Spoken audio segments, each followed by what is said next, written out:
Tengah-tengah bayan satu orang angkat tangan, waktu itu sedang perang Afghanistan dengan Rusia. Dia katakan, Syekh, kamu itu bayan-bayan ngajak orang 40 hari 4 bulan ke masjid-masjid. Ke Afghanistan kalau ingin berjuang. Ngapain itikaf-itikaf di masjid, ngajak orang di masjid? Yang namanya berjuang kita ke Afghanistan. Teman kita nggak kalah, cuma digertak begitu. Hei saudara, paspor saya sudah siap nih. Kapan kita berangkat? Kemudian dia katakan, saudara, saya tidak menghalang kamu untuk ke Afghanistan, silakan.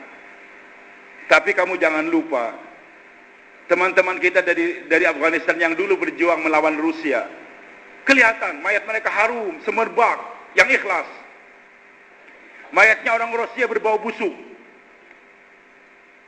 Sebagaimana busuknya sekarang mayat-mayat orang Syiah di Yaman, Al-Husain sana tuh.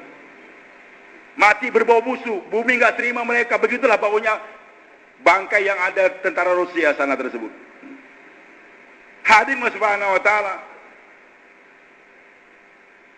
Maka beliau katakan saudara-saudara kita yang berjuang di Afghanistan melawan Rusia waktu itu, meninggal, mati syahid. Masuk apa, Pak? Masuk apa? Masuk surga.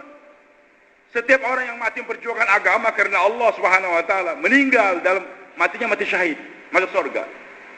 Tetangga kamu yang gak sholat, mati, masuk apa dia? Tetangga kita sekian banyak tuh yang belum sholat, meninggal dunia, matinya masuk apa? Masuk apa? Jelas masuk neraka. Karena setiap orang yang masuk neraka Allah tanya, ma salakakum fi saqar? Kenapa kamu masuk neraka sakor? Maka yang masuk neraka mengatakan, lam nakum minal musallin. Ya Allah, kami enggak pernah sholat. Gara-gara tidak sholat masuk neraka. Maka teman kita katakan, wahai saudara, teman-teman kita yang di Afghanistan berjuang meninggal, matinya mati syahid masuk surga.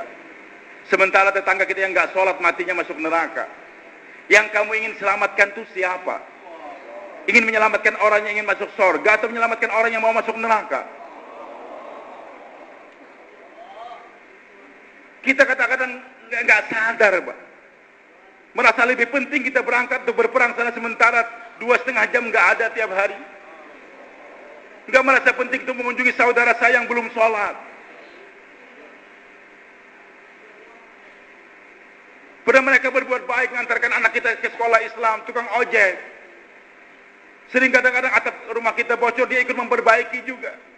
Tapi dia nggak sholat, masuk neraka. Nah, hadirin Allah subhanahu wa ta'ala. Maka Allah katakan, ya dzalikum khairun kuntum ta'lamun. Kalau sudah ini umat mau bergerak, berjihad mau ini agama, hasilnya apa, Pak? Yaghfir lakum dzunub, Allah hapuskan semua dosa kalian. Semua dosa ini umat dihapuskan dengan apa? Berjuang, kecuali hutang, kata Jibril alaihissalam.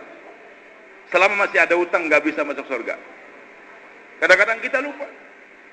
Targipan sampai di langit, utang di bumi lupa. Nggak bisa masuk surga. Walaupun matinya sedang 4 bulan keluar di Irian sana. Jalan kaki lagi meninggal. Belum bisa masuk surga kalau hutang belum dibayar. Maka hadirin Allah, ini umat mendapatkan maaf. Yaghfir lakum dzunubakum. Dihapuskan semua dosa-dosa mereka. Wa yudkhilukum jannah. Dimasukkan ke dalam surga-surganya Allah. Di kebun-kebun nanti surganya Allah. Hadirin subhanahu wa ta'ala. Wa yudkhilukum jannatin tajri min tahtiha al-anhar khalidina fi dzalikal fawzul 'azim. Wa ukhra tuhibbuna.